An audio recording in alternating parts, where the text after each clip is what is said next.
grievances I need to get off my chest. I've been sitting here, I've been at work all day, been at work all week, and every time I turn around, it's this one name that pops up. It's this one person that's been swooping in the National Football League the entire week, probably 2 weeks. Probably, I'll say 2 weeks. It's not even a football player. Ladies and gentlemen, if you're going to get a Travis Kelce jersey, please get it for the reason that he's one of the best tight ends that you ever seen in your life. Not because you're a Swiftie. Not because you got bad blood. We got to stop. The Taylor Swift mania is crazy. I got students at my job talking about, oh my God, Travis Kelce looks so good. I don't want to hear that. If you're going to talk ball, you're going to talk about 3-4 defense or 4-4, 4-2-5. That's what I care for. I don't want to talk about Taylor Swift. Buckle up, everybody. It's time to enter the lab. My fault. What happened? I'm eating Popeye. This man says eating some Popeyes. Commercial. I'm ready for a break. Save this clip. Wipe your hands. Wipe your hands. Commercial. We over here about to die thirst over here. Thing on the menu today, bro, and that's work. That's work for 60 minutes, bro. That's the only job we got to do today, bro. What you playing for? What you playing for? What you playing for? What y'all?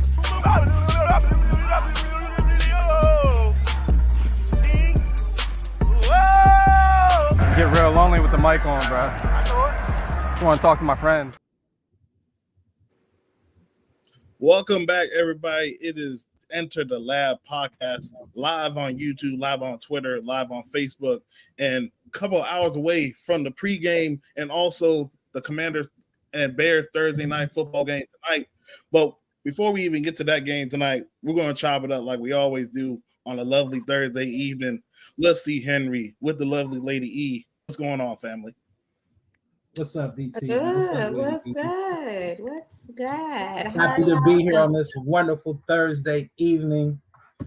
Can't wait to see what you Commanders are going to do with the Bears this evening, man. Almost to the weekend. I'm hyped, baby. I'm hyped. Yeah, most definitely, man. But before we even talk about the game tonight, we got to talk a little bit of college football as we do. We cover college football from D1, D2, D3, and Lady E squad. They had a little fight down there in the plains with Auburn a little bit. So this week they will be playing the Kentucky Wildcats, a team that has been coached very well for the past couple of years under Mark Stoops, defensively and offensively, run first mentality, strong ball. They play football all around in Kentucky. So, Lady E, we're going to leave the floor for you. How did you feel about the performance of your Bulldogs last week? And do you feel like your team could be possibly on upset alert this week? I'll be honest with you. No, I wasn't impressed with the performance, but I will say this. They needed a wake-up call. Do I feel like it was kind of how we had last year in the season? Yeah, so what? Because, we got tested by Kent State.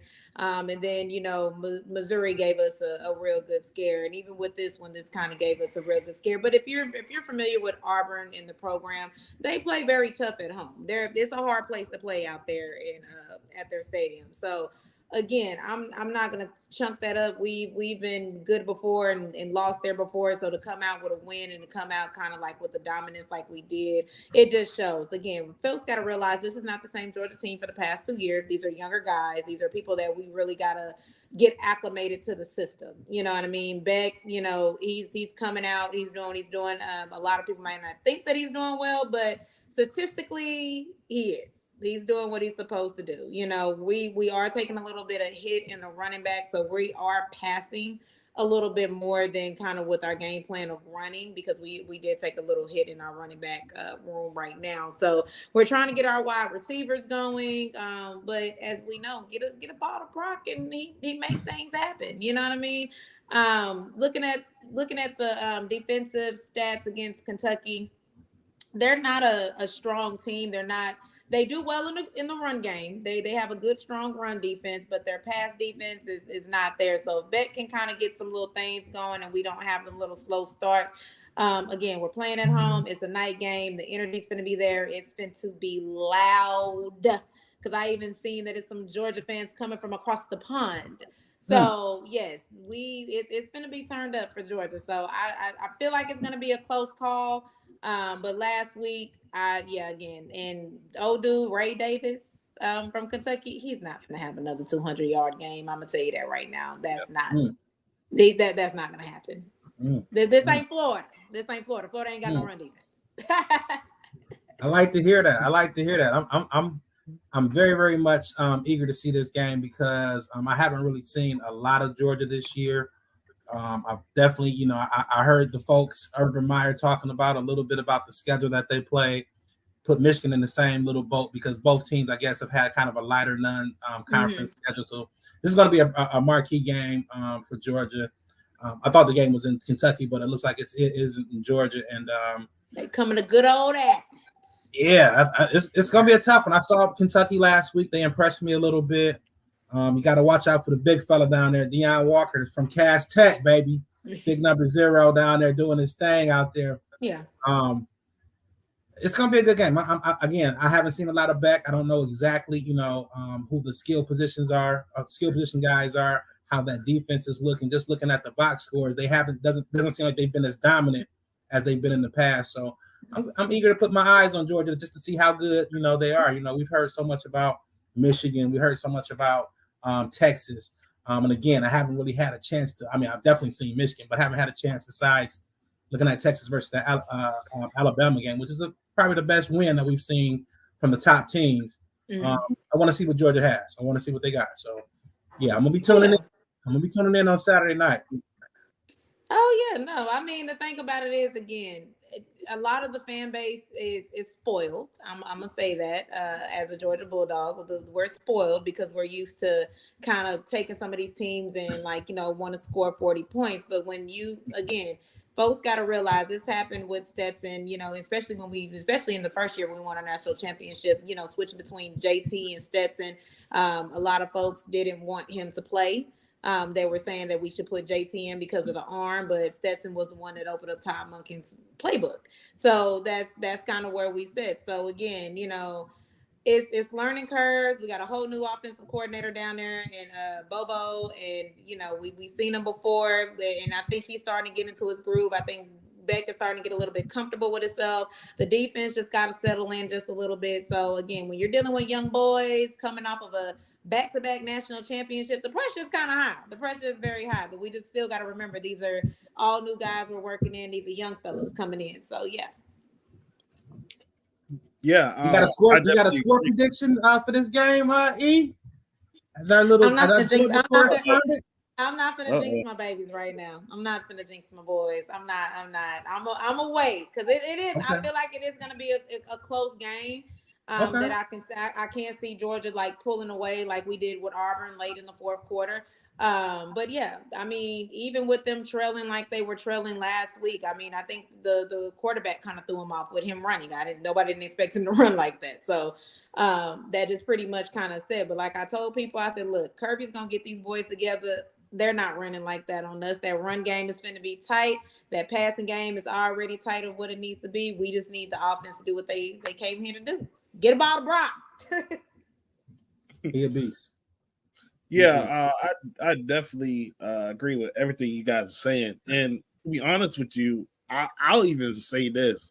I think when you're watching college football objectively, even though we all have our fan bases, I think it's okay from a national standpoint to see that sometimes not every team is going to be as dominant as what you expected them to be.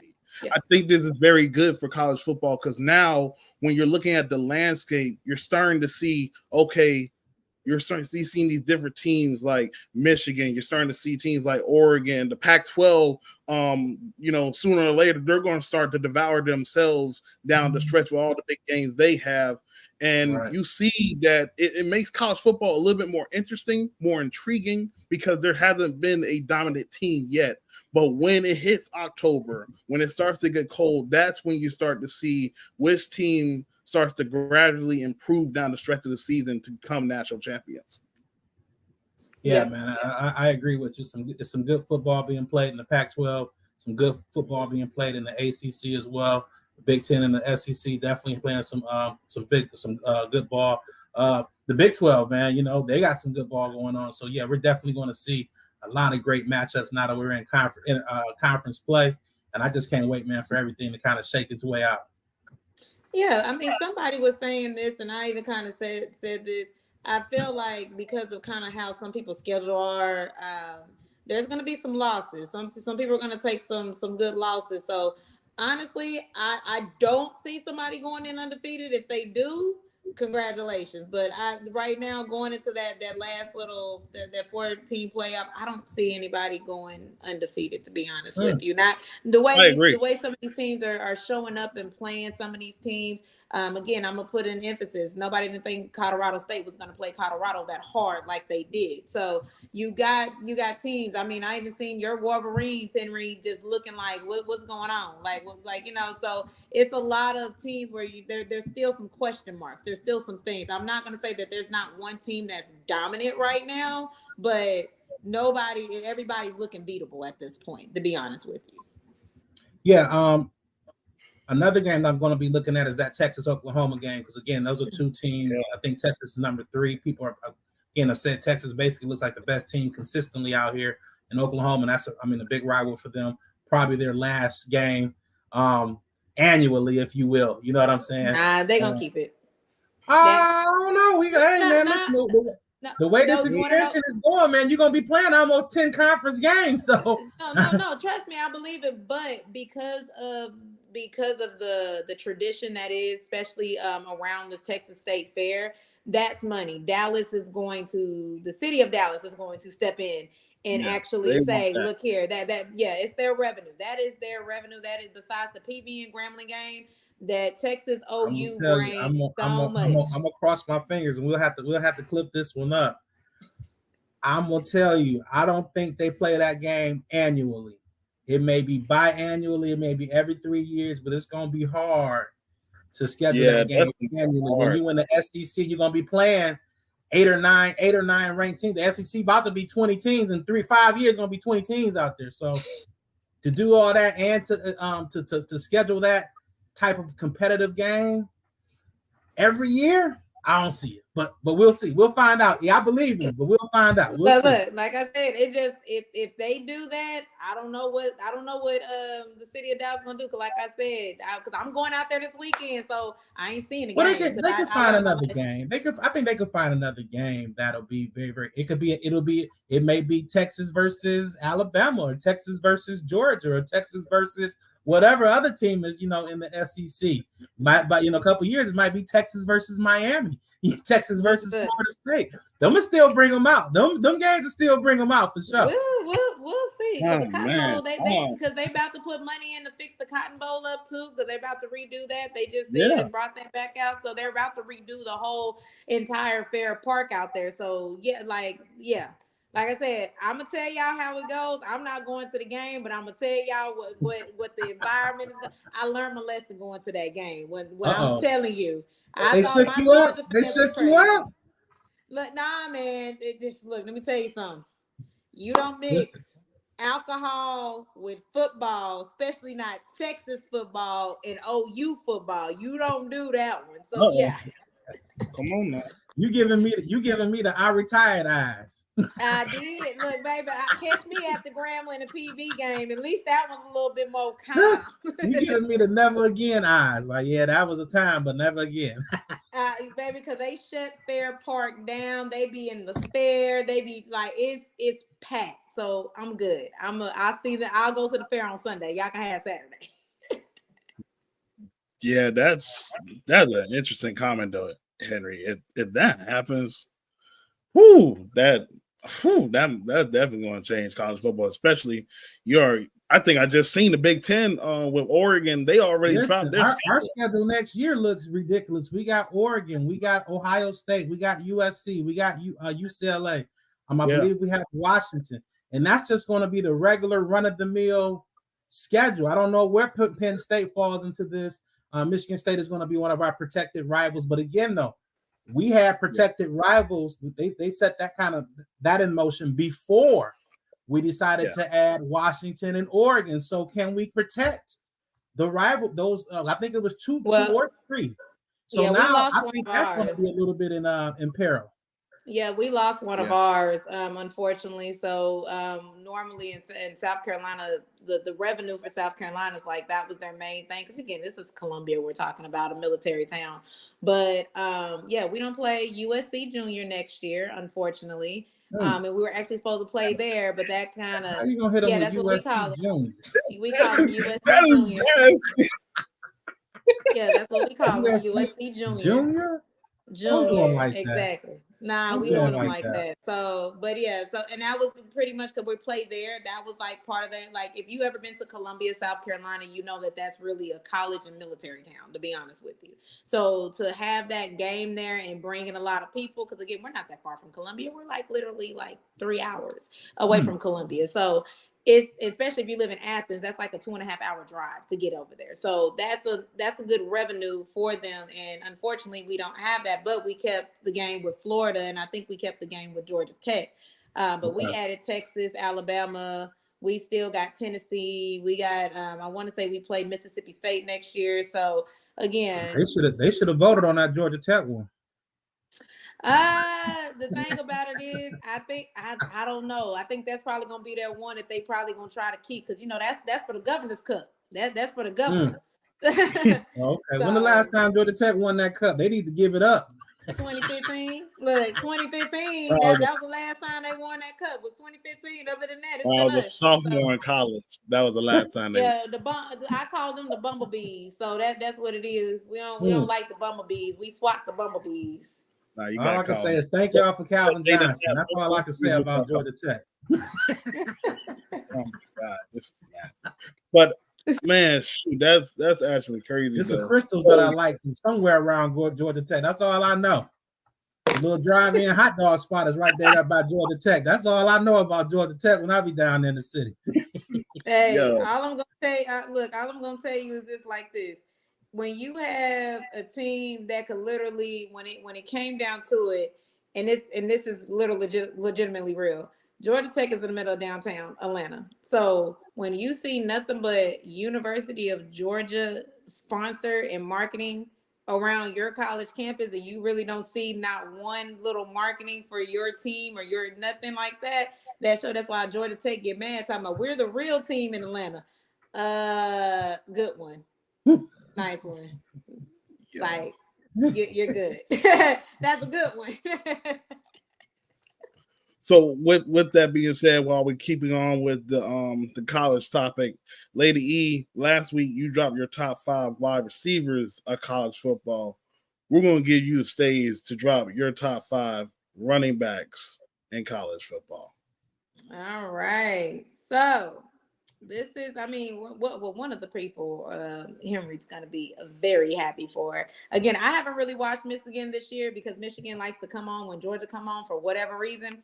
I try to give them the benefit of the doubt, but so yes, the first person, and Henry about to get me on his name because I'm bad with names, y'all, but Blake Corum from Michigan is my number 1. He's in 2022, he had 1,463 rushing yards with 18 rushing touchdowns, 80 receiving yards, and 1 receiving touchdown. So yes, he's coming back, still in the show on the Wolverines returning. Like I said, I heard the Wolverines offense is looking good and cooking. So I would say that's probably from the QB, but I'm also gonna give it to the running back as well, because we all know about running backs and kind of what they do. Another one that let's see here. I'm about to pronounce his name wrong. Breland Allen is going to be my number 2. Raheem Sanders is number 3. Nick Singleton is number 4, and Will Shipley is going to be number 5. Now, I didn't focus in on them because I wasn't feeling their stats just a little bit, but what they're doing right now is pretty much is going to be up there. But I'm gonna turn the floor back over to everybody and kind of see what they kind of think, and who do you guys think will be your top 5? This is my top 5. This is kind of what I've been seeing from the games I've been seeing. Girl, you know I ain't been watching college football like that. You stay with your top five. I like the He said, list. yeah. I like He your list said a lot. I like Nick Singleton a lot from Penn State. He kind of Yep. runs in tandem with another running back there whose name escapes me right now. So his stats may be a little bit skewed, but he's a hell of a ball player. Blake is a great ball player as well. He's coming off the knee injury, so he's trying to get back into the swing of things. And the low key, our offense has been somewhat or mostly productive, but our offensive line is not quite where it's Where been you the want to be. last couple of years. We're kind of still work a couple guys in. We got the 3 interior guys, I believe, are the 2 other starters from last year, and the guy that we was in the center's a transfer, and our 2 tackles are actually transfers. And there was actually a competition between 4 guys for the 2 tackles, and that competition kind of led into the season. The first 2 games, they were still competing for the job, and I think that kind of affected the continuity of the line and the chemistry of the line. So last week was probably the first week that we had a dominant rushing performance by the team. Excuse me. Blake has had a couple of great games, but Donovan Edwards was really, really struggling. He probably had less than 100 yards going into the game last week.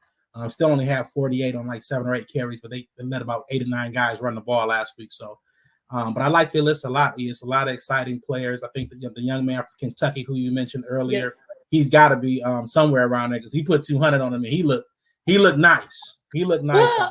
Well, see, and with him, he's okay. So I look for consistency. I like the word consistency. I love consistency. I like to see it. I don't like where you have one big game, then you have a little game. You got one big game, and I get it. It depends all on the defense that you're playing, if they're good against the run or whatnot. But for him to have that dominance of a run, but then when I look back at the rest of his stats, he's only getting like 80 yards. He's getting like 5 or 6 touches for 80 yards. So I know they were saying that it was injury too that he was coming off of. So to break that out, that's good. That's showing good promise in the future. But if you're not breaking this off like consistency, and I don't know who's breaking off 200 yards in college football right now as a running back, but if you're at least coming in 100 yards, probably like 115, 120, then we can have that conversation. But I'm just not seeing that yet. But is he making a name for himself? Yes. Are eyes on him right now? Yes, they are. I will say that. But I need the consistency there too. I need you at least breaking almost 100. I think it's a couple things. I think when you look at this era, basically, it's definitely more passing involved than we've seen in years past. But also that bell cow role. There'd be a lot of teams that there'd be like a bell cow, and there maybe be a backup, and everybody would kind of wait their turn to be, the guy. But when you look at things now, in the terms of the transfer portal, NIL, all this stuff, everybody wants to instantly be on the field. And I think sometimes coaches and coaching staffs kind of appease these kids and say, I don't want this kid to transfer, so I got to figure out a way so I can get him 6 to 8 carries a game.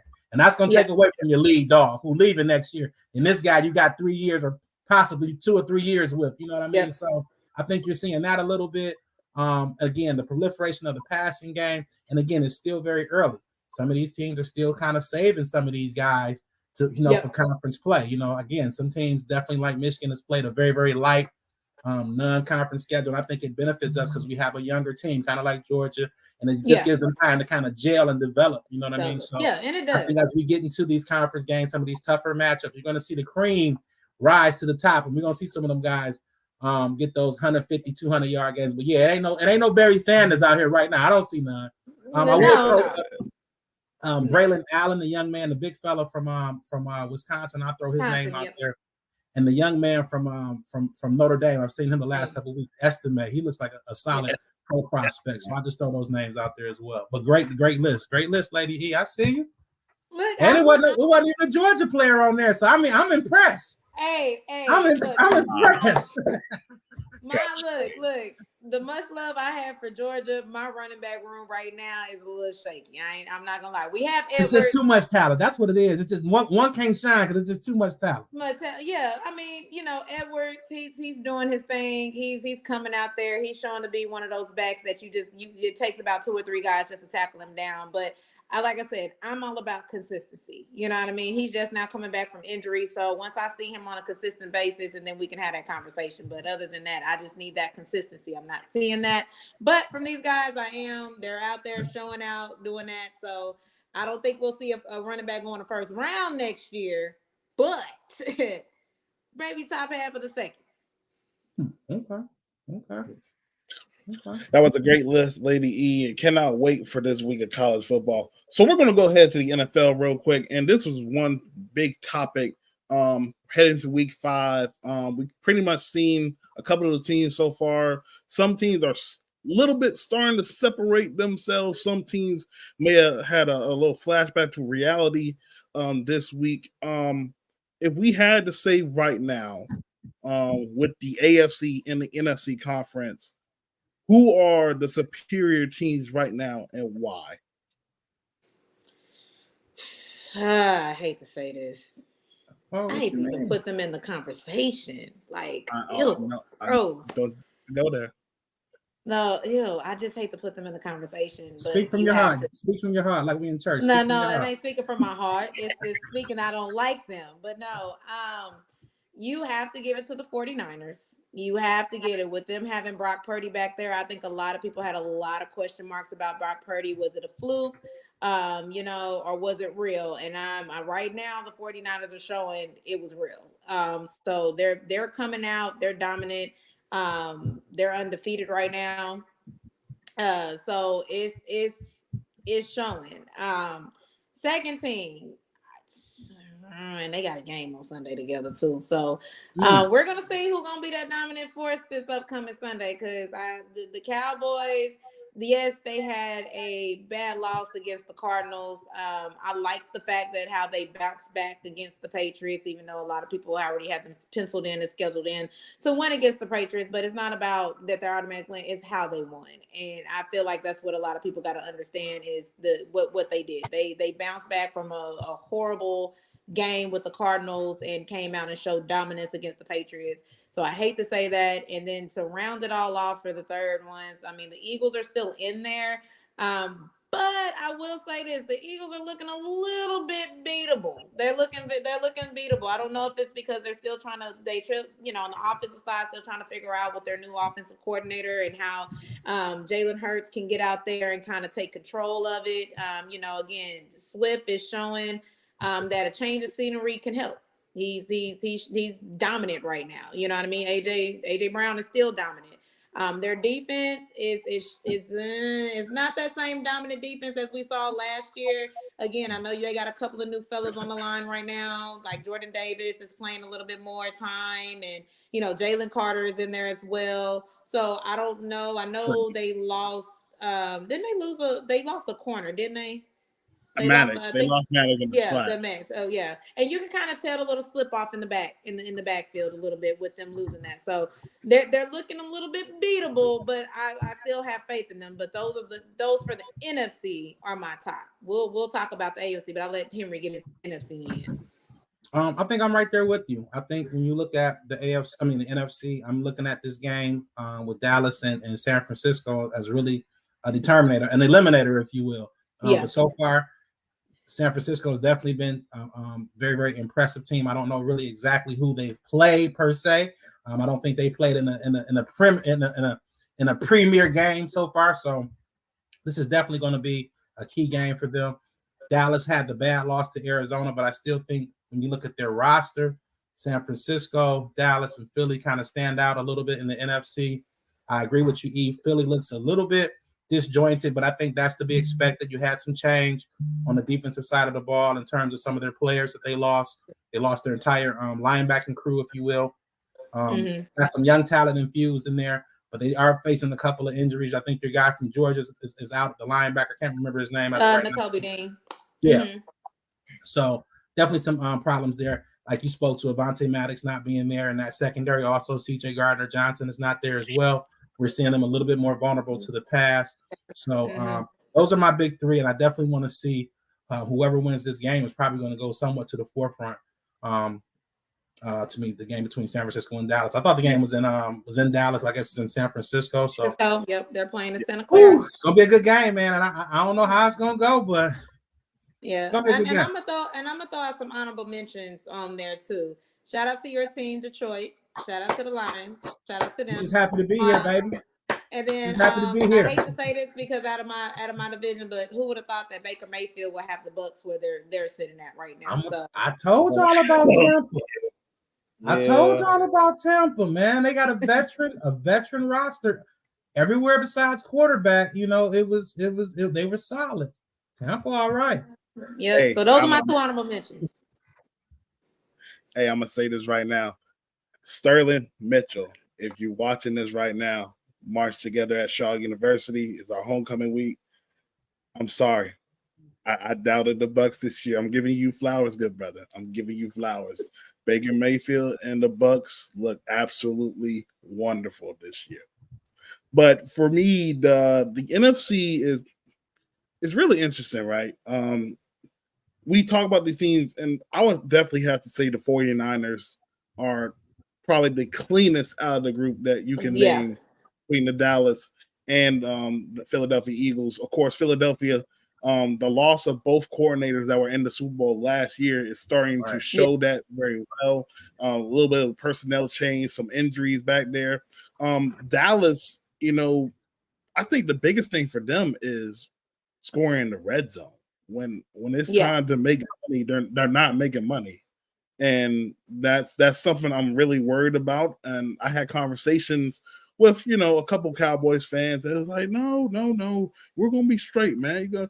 And I just it's curiosity to me, because once you play a team like the 49ers, once you play a team possibly like Philadelphia twice a year, maybe 3 times if possible, once you play Detroit, that red zone, that's where you have to make your money. That's where you have to score. And when you look at the context of the games, even like when they played the Jets, they only scored about 18 points. The rest of that had came from kicking the ball and special teams and things of that nature. So that's my biggest thing. That's the biggest thing I want to see for the Dallas Cowboys. If they improve in the red zone, then I can start to put them up there in terms of completeness. I still kind of like their secondary a little bit. Young, talented, can get after the football. They will give us some plays, but they just got some guys back there, and Dan Quinn is playing crazy football with his defense. Yeah, I agree. Again, the loss to Diggs hurt them a little bit, but you got the young guys stepping up and still trying to make the plays. So, and I mean, we saw that the Cowboys are beatable, but the thing about it is like, you know, can they continue this success all the way into the playoffs plus some? That's going to be the question mark for them. My only question. Yeah. I guess it's 2 questions. Who do we trust more, and how much do we trust them between Dak Prescott and Brock Purdy? Why you drop your head like that, Eve? I ain't even get Purdy out. You had already dropped. Why you drop your head like that, Eve? Why you drop your head like that? One, both of them. We know Purdy got hurt, so it's not fair to kind of judge him in the playoffs. So take that out. Take that out of it. I'm just kind of, maybe I'm late to buy into him because he's so young, and I saw him at Iowa State a little bit, and I didn't foresee this. You know what I'm saying? At all. I put that on coaching too. Kyle Shanahan has somebody that he can work with. Now, is there probably some deficiencies that we're not going to possibly see until later on in the season, or when they kind of get into that playoff run from Purdy? Maybe. But the jury's still out on that. It's still out on that. Cowboy fans and some other people can trust him all day long, but I think that you have more trust and faith in him during the regular season than you have trust and faith in him in the playoffs. I think that's kind of where a lot of things, and probably like a lot of people are when it comes down to it. For me, I got to see more. I'm not seeing what I need to see of what I'm seeing during the regular season. I'm not seeing that. I'm not seeing that in the playoffs. Yes, they won a playoff game last year, but what is he, 2-4 now in the playoffs? And like we all know that when Dallas gets, you said what? Against a bad Bucks team too. Yes. So let me ask you this, because I'm a Dak supporter somewhat. I'm like you though. I do want to see more Why you laughing? I do want to see more. It's a somewhat. Because that's my guy. That's my guy. I got him on 3 fantasy teams right now. The regular season is definitely where he thrives at. He's a value, and I don't want many ships with him, so I rock with him until, excuse me, the playoffs. But I have to ask because I'm not privy on all his performances. You say he's 2-4. I know my boy Kirk the Jerk, another guy, fantasy phenom, if you will, regular season demon, but will fall off in the postseason. But I think he's gotten a couple bad raps because there's been games where he's performed above and beyond. He may have made one mistake or he's made no mistakes, but they still lose, and that falls on his head. Is that the same thing with Dak? Has he had performances where he's going above and beyond, done enough for his team to win, but still lose, and they still blame him? Or maybe like one mistake. He's went out there and threw for 303 touchdowns, but the one interception that he threw was crucial. I'll put it to you like this. It depends on who you asking. To me, I feel like especially that one game against San Francisco, bad clock management. Bad clock management that y'all could sit over here and win the game, and you had bad clock management to where you couldn't even sit over here and try to get the ball off, and you try to argue that it was still more time on the. And I was again, they only scored 10 points though, right? As well, right? Yeah. Okay. Yeah. So it pretty much when you look at it, it depends on who you're asking. Some people are going to blame Dak, and just like I come from a fan base that blamed everything on Matt Ryan. If the defense did something, it was all Matt Ryan's fault still because he couldn't do this, he couldn't do that, he couldn't do this.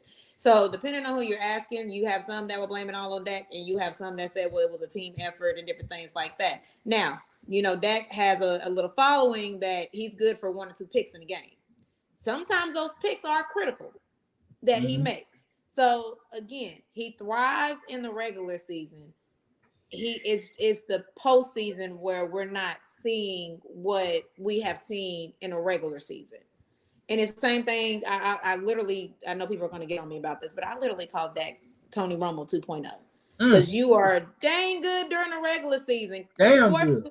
Fourth quarter comeback king. Okay, you're not a comeback, but where are you in the playoffs? Well, maybe this is the year that he will, he will step up in the playoffs because this regular season so far has not been that outstanding. So maybe he's gonna switch it up this time. He's gonna be mediocre to okay in the regular season, then turn it on in the postseason. But how y'all feel about these AFC teams? We haven't discussed the AFC yet. The AFC is shambles right now. before we go there, I think for me, with the Dak Prescott and Brock Purdy thing, I'm going to be completely honest with you. I need to see Purdy lose a game. So then when he goes to the next game, he faces adversity. I feel like he hasn't really faced that adversity in terms of where he lost and then he has to rebound. Because but let me ask you this though. I'm sorry. Go ahead. Continue your point because that's an interesting point that you bring up. I mean, he has been very efficient. But I wonder what happens when he's not efficient. There has been some games where, he has made some questionable throws and, occasional young passer mistakes, but it gets nullified because of, a guy saves an interception or a guy, recovers a fumble, or he's running, doing some of the crazy things he did at Iowa State. And you can still see it in his play a little bit. I just, for him, I would like to see what will be like when I think he's undefeated as a starter, right? Regular season wise, he's undefeated. I haven't really seen him face that adversity with the other young quarterbacks. That's something I would like to see. And then how does he rebound? Well, I agree with that. The thing is, the way San Francisco is set up, though, I mean, if it does come down to that, it will literally come down to probably him making a mistake. But I just feel like the way Shanahan's offense function in the way is you got a great running back in CMC. So you got that. You have great wide receiver talent. You got great skill players. The offensive line doesn't look bad. So the only thing that you can see is if it comes down to him. And I think to your point, that if he does have like a lackluster game against somebody, it's gonna fall on him unless he has injuries. But the way that, as you can see, the way Shanahan's offense is set up, I mean, he's kind of protected. That's why I said, I'm like, if you got a good coach and OC that knows how to hide the deficiencies, then you're good until you play up to that tougher competition. So this game with Dallas might actually show what you're really wanting to see. So I think it's interesting that you said you want to see him after he loses a game, and kind of see how he bounces back after that. I think that's admirable and that's cool. Mm-hmm. But if he's able to overcome the adversity within a game and not take the L, then I think that's even better. You know what I'm saying? If you can deal with the adversity of the game, like have that bad game during the season, but somehow find a way to win. To me, that's even more impressive than having to bounce back, because you didn't have to take that L to realize what you needed to do to win. So it's very interesting. Like you said, I think he's in a great system with the coach there, Shanahan. He definitely protects him. But again, though, 18 touchdowns, 4 interceptions, 70% completion percentage. He's dialing it up over there. I give you that. It's tough. You know, and I think that now, I mean, what we got 4 games this year. I don't know how many games he started last year. Maybe I thought it was at least 4 or 5 games. So not quite a full season for a body of work yet, but he's been impressive. And I ain't gonna lie, I saw Stephen A. say unequivocally he trusts Brock Purdy more than he trusts Dak, and that hurt my heart. But I can actually see why though. Yeah, but I mean, like I said, he's in a good system. This Dallas Cowboys game is really going to show us a lot.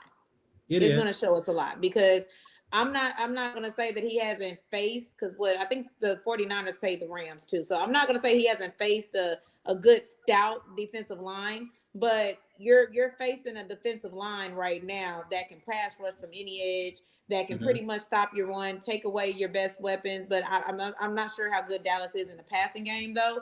But again, if he can stay poised, calm, and collected, this is a win for San Francisco. This can be. Literally can. Like, because he can dial it up. Because again, I'm sorry, Dak is good for 1 or 2 picks in a game.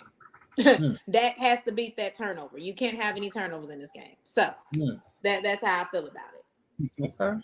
All right. Shout out to Red Zone Lab. That boy saying it's Wolf season. Wolf season. Kickoff is about in a couple minutes. Right now, we got my boy A. Jennings saying we here. We are here. Most definitely, we're here. Is Deuce at the game?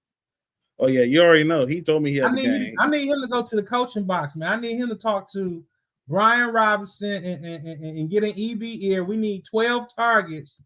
We need 12 targets for McLaurin tonight, and we need 20 touches for Brian Robinson. Brian Robinson fumbled the ball going into the end zone. McLaurin got the fumble recovery, but I didn't get that touchdown from Brian Robinson. I lost. So I need him to get it, call his people and get them people right tonight. We need this, baby. We need this tonight. I knew you were gonna say something, man. So let's finish the conversation up, and then we'll go to commercial break. AFC, you said something, E, that's very interesting. You said they kind of in shambles a little bit. They kind of in shambles over there. The reason why I said they in shambles, some of the teams that we thought were gonna be the top of the teams, we got some question marks. I'll be honest with you. Miami is really showing what they got. Okay, we got Miami. I'm going to sit over here and legitimately say, this one's a tough one to even say. The second one, I don't even want to say them, but I'm gonna give it to KC. I'm gonna give it to the Kansas City Chiefs, but KC is looking beatable right now. I'm not gonna lie to you. They're not that strong dominance that I'm used to seeing from a Kansas City Chiefs team over the past couple of years. So they're looking like that. They're looking a little shaky. And then I mean, you can possibly say the Bills right now. You can say that because what they're possibly. I don't trust I don't trust Josh Allen. I don't trust him either, but I have to push back a little bit, because I was one of the ones who was talking to Miami noise a little bit. I like what they did. I like what they did in the offseason. I like how they started off this season. You know what I'm saying? I got Mo started in some leagues. I got Tyreek Hill in some leagues. I'm loving them. You know what I'm saying? They put 70 up on some boys. No, I'm sorry. 70 up on some grown men. Not no boys. 70 on some grown men. But then you go to see the man who you said you was about to knock off, Oh, and you get almost a 50 burger put on you. Yep, That was exactly. just a couple days ago. I still smell burnt dolphin all the way up here in Michigan. Scorched dolphin. I'm Scorched dead. dolphin is all up in the air up in here in Michigan. You know what I'm saying? So I must, because I questioned Buffalo too. I got to say that was an impressive thrash they put on Miami, who I had at the top of that conference. They're showing me that they can run the football. James Cook. I had a question for Whittle. Had a question for my man Jeffe last year. Will y'all be able to run the football? Mhm. Will y'all look like a team that is going to be playing in 12 degrees, you know what I'm saying, come December? Are y'all going to be trying to look like, you know what I'm saying, Bill Washington from the 80s, you know, look like the 49ers from years ago? They're now getting a diversified offensive attack. They're surprisingly creating some pressure on the quarterback without Von Miller. Some of the young guys they've invested in the last couple of years are starting to step up. So I got, as someone who criticized where they was and questioned what they was going to be this year, you put 48 on my man's Mike McDaniels after he put up 70 on somebody. I got to give it to the Bills right now. I got to give it to them. Hey, like, I mean, you're going to have some people. I had it to be hats off, like the meme. I'll be honest with you, that was an impressive win. The only reason why I said possibly for the Bills is I need to see that same performance. I don't need you to drop almost a 50 burger, but I need to see the same performance week in and week out. That's the issue that I have with the Bills. Yeah, but that 50 burger, when you just put up 70 and everybody talking about this the team and they in your division, you're going to see them twice. And you put the 50 burger on, 48, 50, whatever, 48. And they say 50. Round of the 50. Yeah, just say the 50. Just round it up. That was a statement. Like, you still look. What you say them people at the Saints in the mid in Carolina? You little bro. Hey, they told them to their face, you little bro. You little bro, bro. Little bro. I mean, and that's you like take this fisticuff sandwich with you. Yeah, I'll be honest with you. They have pulled a good 180 from the time that we seen them when they played against the Jets to now. Like I said, they're getting it together. I just need them from here on out to show that. Like, you know what I mean? Like, I don't need another Jets game. I need you guys to go out there. And again, like you said, somebody put up a 70, they talking about, oh yeah, we finna put more points up on y'all too. And then they like, yeah, right. And y'all get almost, like you said, a 50 burger put on you. Then now what? You know what I mean? So again, between Miami and the Bills, yeah, and this is the same division. KC, like I said, I love Kansas City. Andy Reid is one of my favorite coaches. This is my only favorite coach. Honestly, I love Big Red, but this Kansas City team that's right now, they are showing dominance, to be honest with you. But again, it's just not the same dominance that I'm used to seeing from a KC team right now. There's a little bit of love-hate what I'm seeing from KC. I love that they got Chris Jones back. I love that defense is playing pretty well on that side of the football. But I ain't gonna lie to you, man. It's clear that they miss Eric Bieniemy. I don't know what capacity he was out there. I don't know if he was to call him the plays, devising the offensive game plan week in, week out.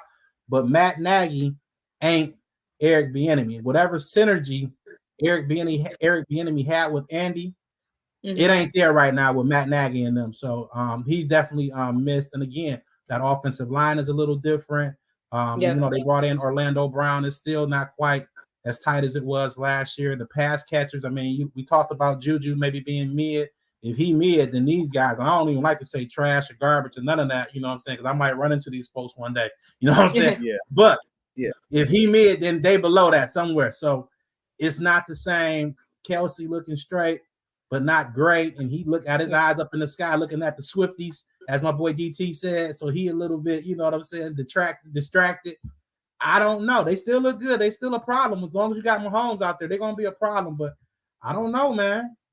Yeah, it's still some question marks. Again, some of the teams that we thought that were gonna have dominance, like the Bengals, you know what I mean?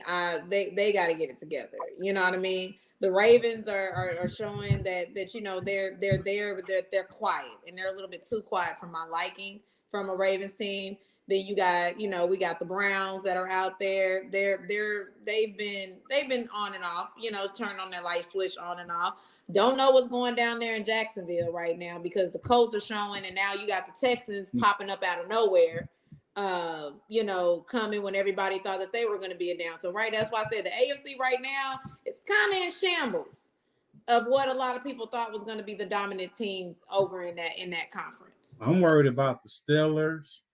I'm worried about I'm not worried about, I have a real big question about the Ravens because I always want to elevate the Ravens. I just like the way their organization. I like the way they run their team. I like Ozzie Newsome.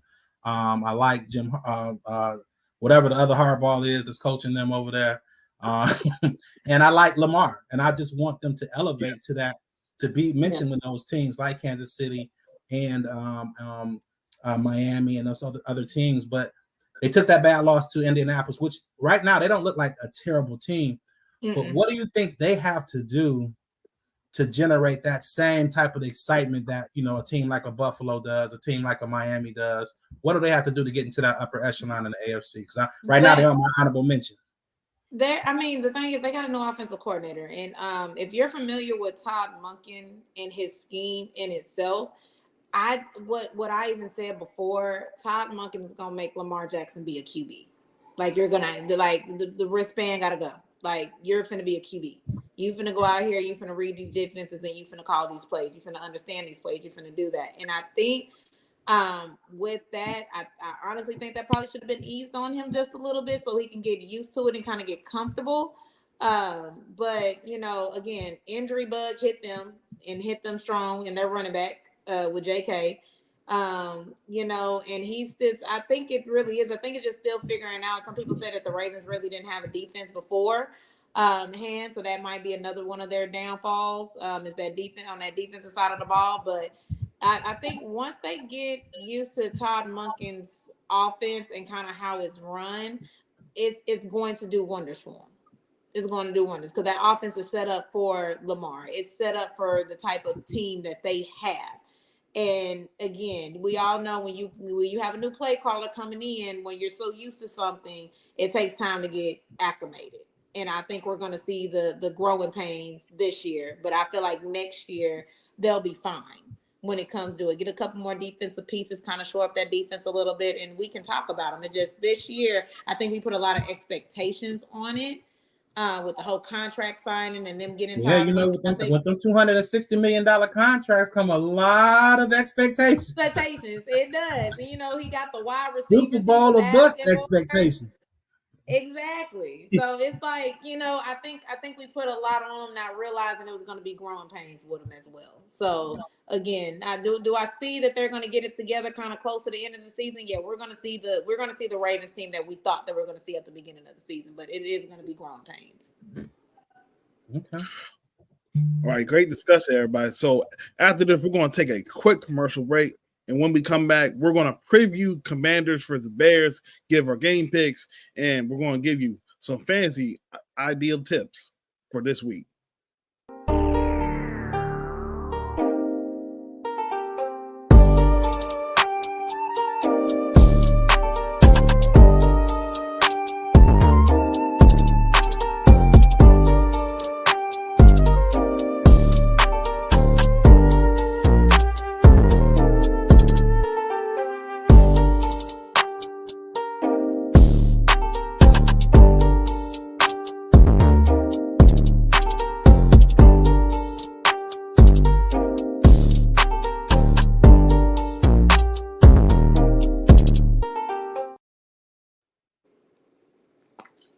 And we are back with the End of the Lab podcast. All right, time to preview this game. Been thinking about this game all day after I had a crazy day at work. I'm just going to keep it short and very gentle for you guys. You know, I'm not really a big fan of more victories. You know, last game show, I did say I did have us losing by 3 points. I did not expect us to put 31 though.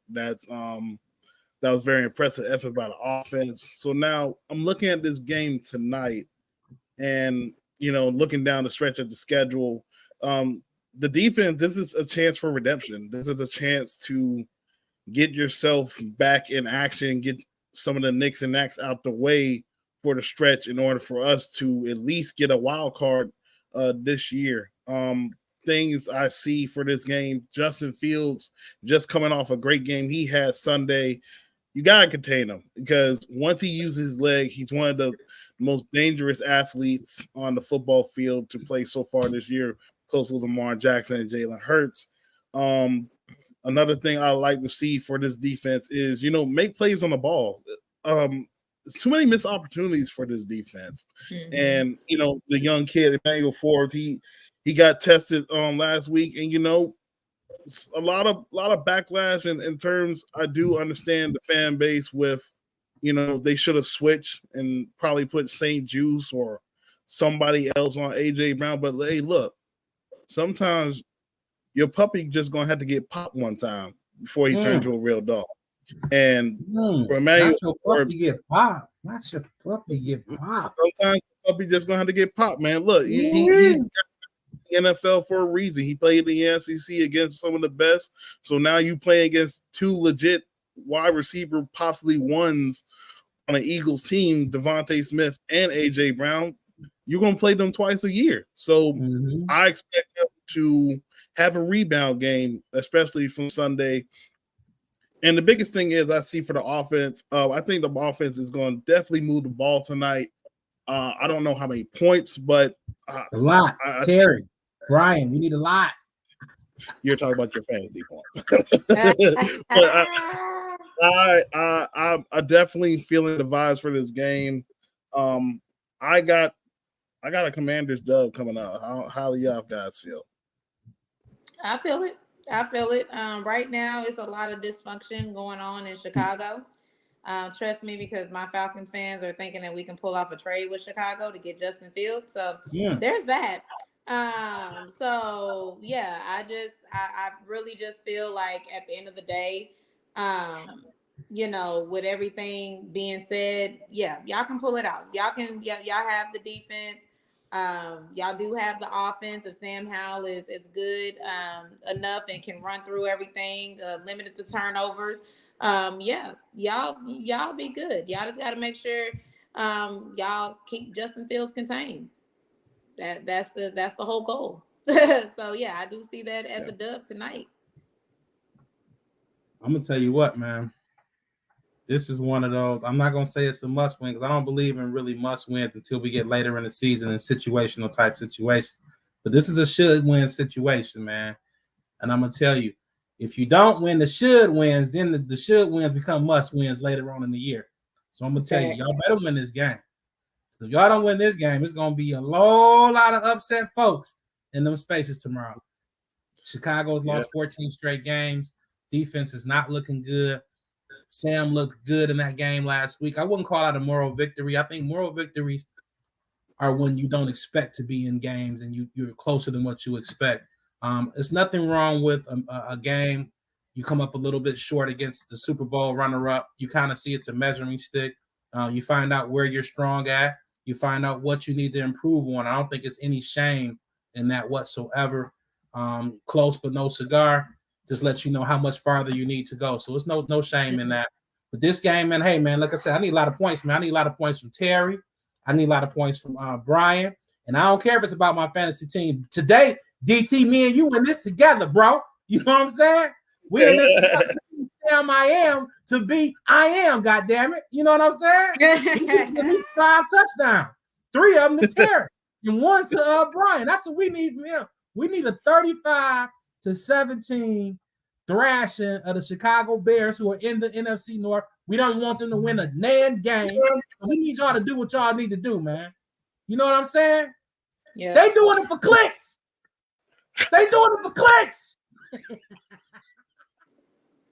Most definitely, man. I don't win. I don't eat DT. I need it tonight, baby. The hatred is crazy. But let's go ahead and get the rest of the schedule, man. Week 5, we have Jacksonville and the Bills. They're going to be playing over the pond, which is weird to play back and back in the pond for Jacksonville. But They got I'm a not, fan base. I'm not over really there. feeling. Yeah, the rest of their fan base over there. Yeah, okay. I'm not really feeling the Jacksonville for some reason. Past couple of weeks, they kind of been slow in and out some things. I got Bills winning. I got the Bills winning this game right here. I second that motion. Yeah, I'm Do with I got a that too. third? I'm with that. I'm with that too. I'm with that. I'm like, I do will got a say third? this. I think there is a little bit of value with Jacksonville staying over there in England the whole week, and while Buffalo had to fly on a short week, if you will, over there. So, but I'm still going with Buffalo. All right, Sometimes you that's guys the got guys. We got the Tennessee Titans playing the Indianapolis Colts. I got the Colts. This is You a got the crazy Colts. game right here. I got the Colts. I'm gonna ride with Lady E on that. I think on my show I took Tennessee, but I think I'm going with the Young Buck. We don't know which Ryan Tannehill is gonna show up. We don't know if it's gonna be the one that's gonna throw 6 picks or 3 touchdowns. We don't know. I'm gonna go with the Young Buck. Then they're going to the shoe. I'm gonna go with the Young Buck, man. Yeah, if it was at Tennessee at home, I will say I would have went for Tennessee, but they're going to the Colts, and the Colts have shown at home they're the team to beat. So, yeah. Oh, okay. I had said Titans based on the veterans on the defense, but I like what Richardson done so far, man. He revitalized the Colts a little bit. I'm gonna go with the young gun. I'm gonna give him a shot this week. Young Gunna, what? All right, next game we have the Dolphins winning the Giants. I don't even want to talk about Dolphins. Yeah, I'm going Dolphins too, man. The Dolphins gonna beat somebody from New York this week. They gonna take it out on somebody this week, and it's gonna be the Giants. Unfortunately, they coming out of New York. They're gonna win one way. On the Giants, I'm gonna need the Giants to go ahead and throw in a white flag and say that they done for the rest of the season. I need to see Daniel Jones in the ski mask because he clearly stuck up the Giants front office for that $40 million. They need to give him the ski mask. We got him in all shades of blue over here in Detroit. Come get you one. Yeah, look, this is a sticker. That's actually crazy, man. All right, we got the Saints and the Patriots. This game was tricky when I was at work. I asked kids about this. I don't know about the Patriots. If Derek Carr, and I think if I'm remembering correctly, he played a portion of the game, or did he play the whole game? I don't know. I would have to look at the snap counts. I think he got knocked out of this game, and I believe Jameis came in. I don't know if he's playing this week or not, though. He got knocked out of last week's game. Yeah, because my thing is, if he's still injured, and this is I'm gonna say my pick. I'm going with the Patriots because I don't. Again, if he's injured, that means Jameis, and even if he plays, he's still injured. That is a AC. I guess they said it was an AC sprain that he has. So again, either way it goes, that offense is just not. I don't know what happened to the Saints. Defense is still doing what the defense things, but right now their offense, and I know Saints fans are kind of mad at their offensive coordinator. They want Pete Carmichael gone. So yeah, I'm giving this one to the Patriots. I don't think it's going to be a pretty win because I still don't trust Mac Jones, but it's going to be a win, no doubt. This was another one that was hard to kind of gauge. I don't know who's going to be playing quarterback for New Orleans. I barely know who's going to be playing quarterback for New England and for how long Mac Jones is going to be in there because my man put Bailey Zappi in there real quick last week. Ramondre Stevenson is banged up. I'm hearing that we heard last week that Ezekiel Elliott was going to get starter snaps. I don't know on this one, so I'm just going to guess. I'm going to go. This is a mid-off of mid-offs. I'm going to go with the New Orleans Saints in this game. I don't even know why. I'm just going to go with this. I just like the Saints a little bit more. I mean, my man caught 13 passes for 33 yards. Like, dude, what was happening? Like, they ran 20 screens and you caught 13 of them and got tackled. What happened? Yeah, I'm leaning with the Saints. I think I don't know what I don't know what the Patriots trying to be. To be honest with you, I see them throwing the ball a lot. Then sometimes they're trying to run. Once they try to figure that out, I think we'll see a little bit of a better competitive Patriots team that we see in the past. Next thing we have the Baltimore Ravens and the Steelers. Give me the Ravens for 5, Bob. Same thing she said. Ravens. I'm going with Ravens. They got to do something about that offense. I'm sorry. Yeah. And I think Kenny got hurt last game. Yeah, he got a little bit of a knee injury, but he been practicing today, right? He practiced. Yeah, he says he's gonna play. Oh, okay. Yeah. Okay. He don't want. And listen, he can tell when there's a Willie Pitt possibility going on. He don't want to come off that lineup right now. Not when he getting scoring 6 points against the Houston Texans. It might not be a good time to sit down right now, bro. That's all I'm gonna say. Boy. All right. Bengals and Arizona. I got the Bengals trying to get back on track this week. They're gonna have to. This goes back to C. Henry's statement earlier. You don't want one of these games where it's a must win at this point, and I believe we kind of passed that with the Bengals. This has to be a must win because they got to get back on track. Y'all are 1-3. Y'all have to get back on track. It's either that or this division is going to be too far out of reach for them. Man, I'm gonna tell you something, man. I'm looking at all these games, and I know every week I put in what I think is a great parlay into, FanDuel. Every week, man, there's one or two teams that just really, really get out of character and do something that just wrecks my whole parlay. And out of all these games, this is the one that I'm kind of circling. You got T. Higgins banged up. He's probably not going to play. You got Joe Burrow with a bad leg. You got Arizona, who is, still not great, but very, very competitive, playing very, very competitive football. This game is in Arizona. Cincinnati will have to go cross country. Mm-hmm. I'm going to go with a little upset here. This is the parlay breaker. Don't bet on this game. Don't bet on this game, baby. I'm telling you, unless you're trying to win big, baby. I got Arizona. in a slight upset. I'm telling you, Josh Dobbs, when he get out the Uber, when he stay in the Marriott hotel, the Courtyard, I don't know what it does for this man, but he becomes Superman. James Conner is playing well. Marquise Brown is playing well. I don't even know who on their defense, but they doing just enough.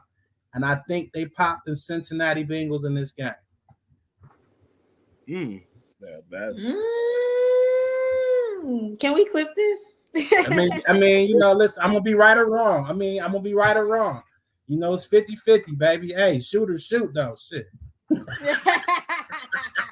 This is going on all three platforms. Oh my God! See the four? I quit. All right, we got Eagles versus Rams. This might be a trap game for the Eagles, man. Hey, another one. I still have the Eagles pulling out Burley. I think the Eagles do win this game, but I think there's going to be a sneaky amount of points scored in this game. You got my man Puka. You got Tutu, and I think Cooper Kupp may be coming back for this game. We talked about a little bit. Tutu? Tutu Atwell. Tutu. Puka and Tutu out here on these. You know what I'm saying? Didn't you just call this man Pookie last week? Puka, Pookie. If his name is Puka, he definitely getting called Pookie by us. You know that. That's Puka is Pookie. That's how that translates. That's how that translates. And Tutu is Tutu wherever you go in the world. Yeah. Tutu. Hey, I'm gonna go Philadelphia definitely, but I don't know. Look at the over. If it's over 42, 44 points, take the over. Ooh. Trying to make some money, baby. You said trying to make some money. Trying to make some money.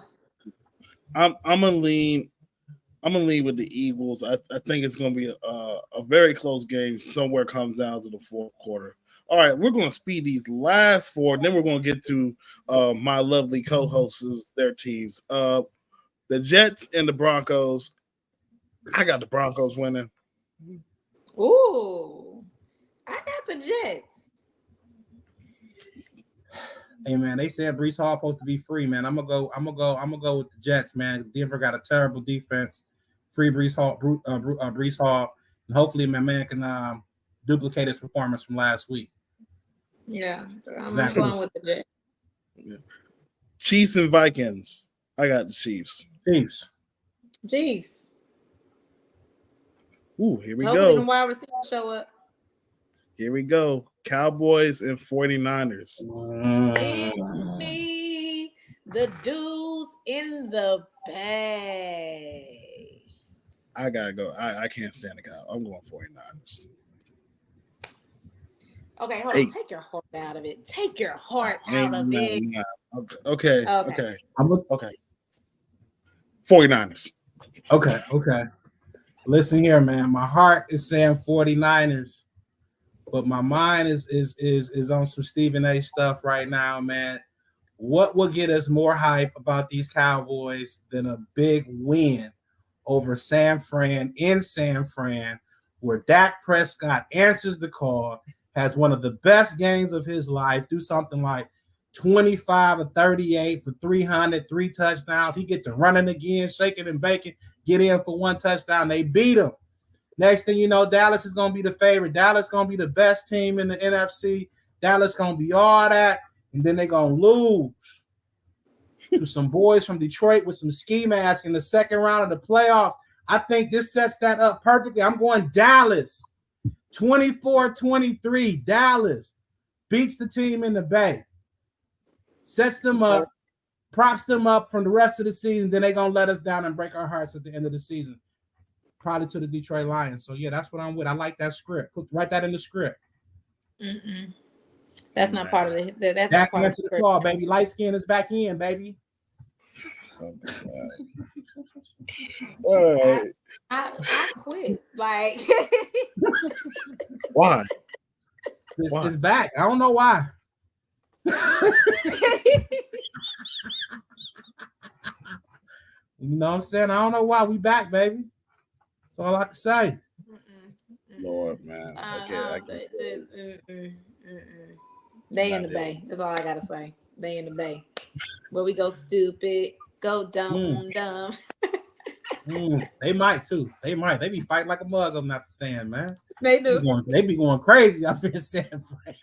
Like, damn. Hey. Did y'all come to see the game, or was y'all looking for somebody? What happened? And then the funny thing about it is they're really like in freaking Santa Clara, like they're in the San Jose area, like seriously. So it's very crazy. It's very crazy. Them folks over there, unless they're an Oakland Raiders fan, if they live over there in Oakland, they be coming down there. So they be going crazy over there. They be going dumb, all right. All right, Packers and Raiders. I got the Packers. Packers. Yeah, Packers. I'm going to Packers with a little slightly get right game. This one kind of up in the air too.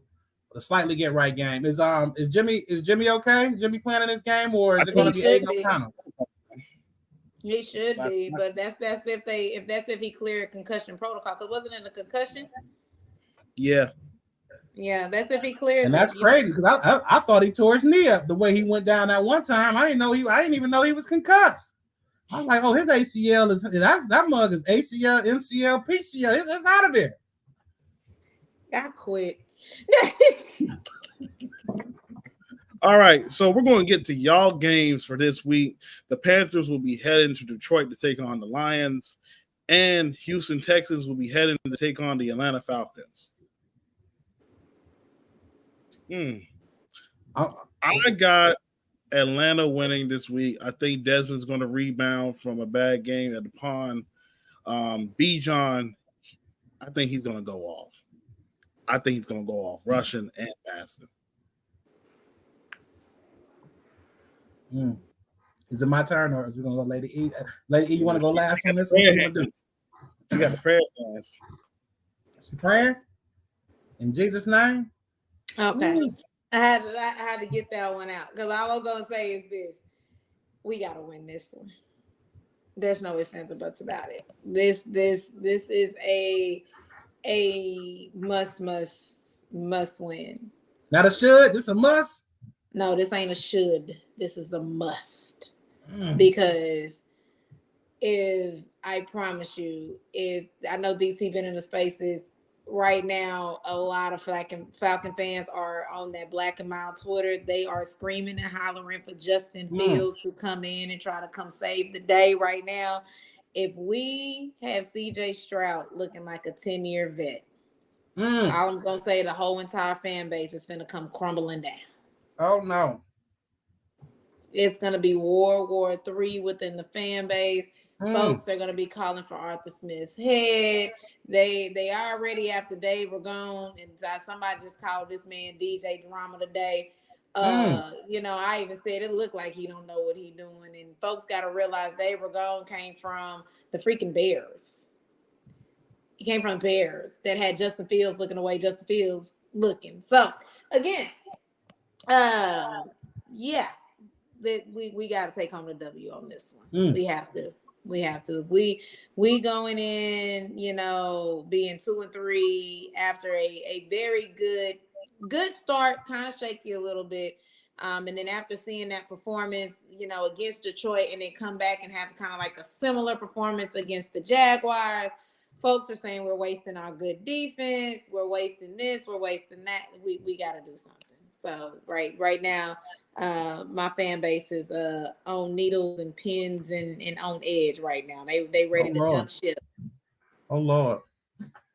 Well, I'm on pins and needles too. I feel like this is definitely a really, really crucial game. And I ain't gonna lie to you, E. I think it's Heineke time, man. I think it's Heineke time out there, man, because I'm folks. I ain't in the fan base, but I'm folks. I'm starting to question. I see the defensive improvement. I see the money spent. I see Drake London and what he can do. I see Kyle Pitts. I see Bijan down there. I need to see somebody who can get the ball into their hands consistently so they can make plays and see what we really got. I don't know. To me, Atlanta should be in a point where they're trying to put the best product out there on the field and win games, because I feel like you guys can definitely compete in this division right now. But I feel like the outlook on the team right now is to see what Desmond Ridder is. And I get that because he was a fairly early draft pick, but I believe he was the third round pick. It's a third round pick. We're not. I think that he can be developed, as well as your team still trying to win games, and that don't mean that he got to be on the field right now. And I think that's going to be the issue, because if you're in that locker room and you're trying to win games, you're trying to win right now, and you think that the other guy gives you a better chance to win, then you're going to doubt your coaching staff a little bit. You're going to doubt what we're trying to do. So to me, this game right here is I don't want to say must win this early in the season, but I think it's a should win. But I look at Houston, they're playing very well. I look at CJ Stroud, he's playing extremely well. And like you said, I think if it comes down to Desmond Ridder, CJ Stroud is going to outduel him.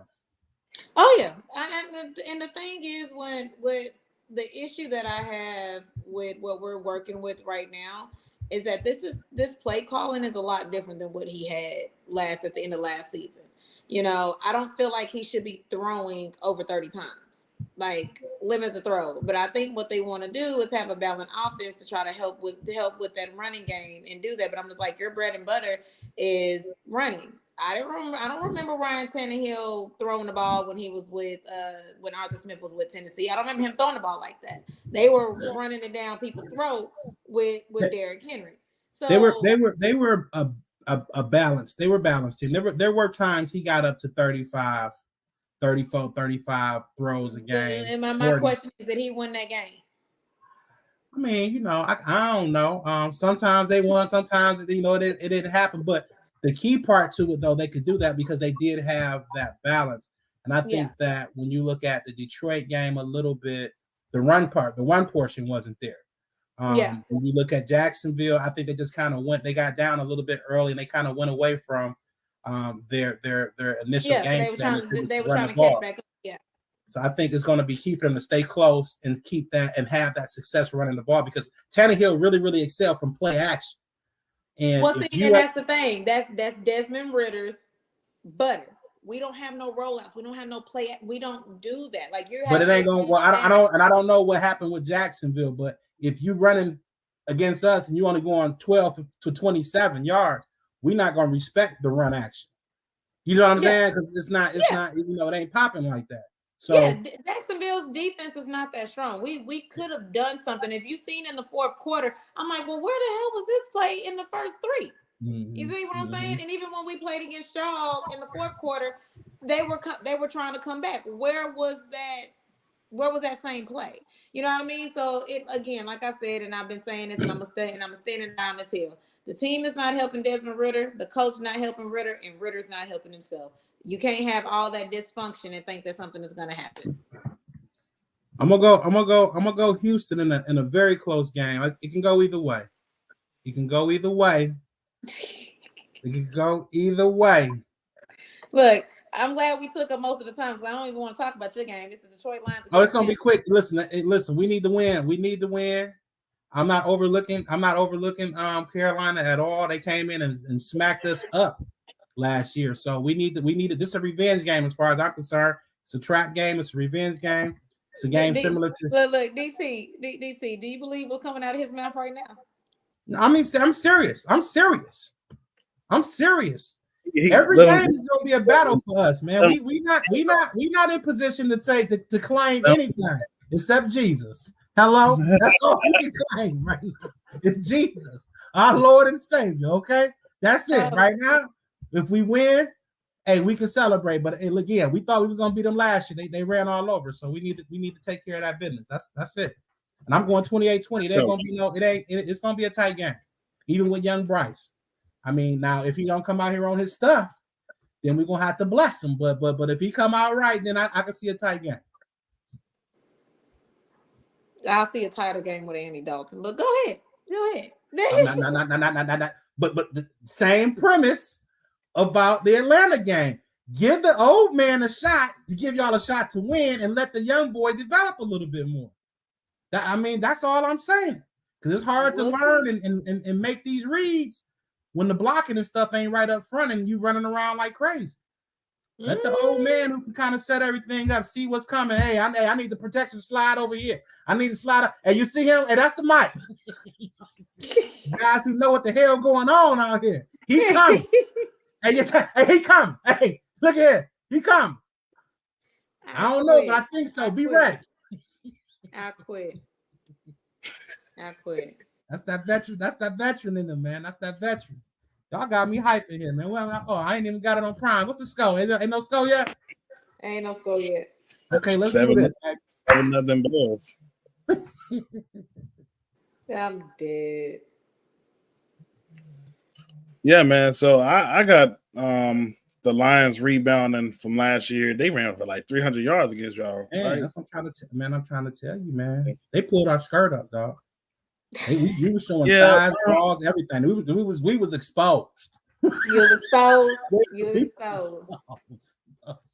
I'm leaning. It was wrong, man.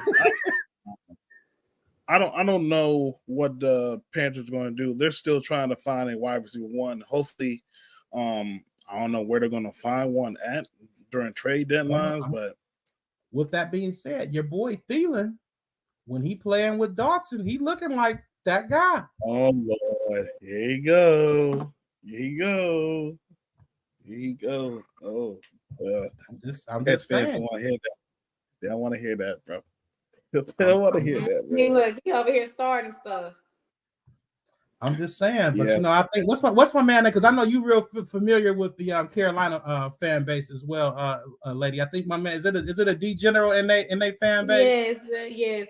Tell him Henry said what's up, and we gonna see what's up this week because he got real offended. He got real offended during this summer when I said that we probably gonna go 3-1 against that division. He was upset. He couldn't believe it. So So let me go ahead and welcome you to the General. The General is one of those Panthers fans that believe in his team, but he believes in it a little bit too much because he already lost two bets and had to change his habit. I should have got him. I should have got him. Yeah, both to the Falcons and the Saints because he was saying that Bryce Young was going to come out and put up Cam Newton's rookie numbers on us, and we've seen how that. He should have said Stroud. Look, exactly. We see how that went. So Panther fans right now are really not liking their coach. They're really not liking what they got going on right down there in Carolina, especially being 0-4. But I told them, I said, look, just like you were saying about Tyler Heineke, they needed to trot out there with Andy Dalton and kind of work their way in. If Andy couldn't get them into the promised land, then start putting Bryce in and seeing what you got. This man can't even do a quarterback sneak. So there was a lot of things that needed to be ironed out with the Carolina Panthers, especially at that wide receiver position. So yeah, that's why I said I'm not. Again, the game is going to be. I don't want to say this because there might be kids watching, but it's going to be X-rated. The skirts are definitely going to be pulled up. They're going to be running through the field naked. Ah, boy. So we have reached the end of our show, and before we end it all, C. Henry, you know what you got to do. You know I got to get to the. You know I got to get to it. It's time for the closing thoughts.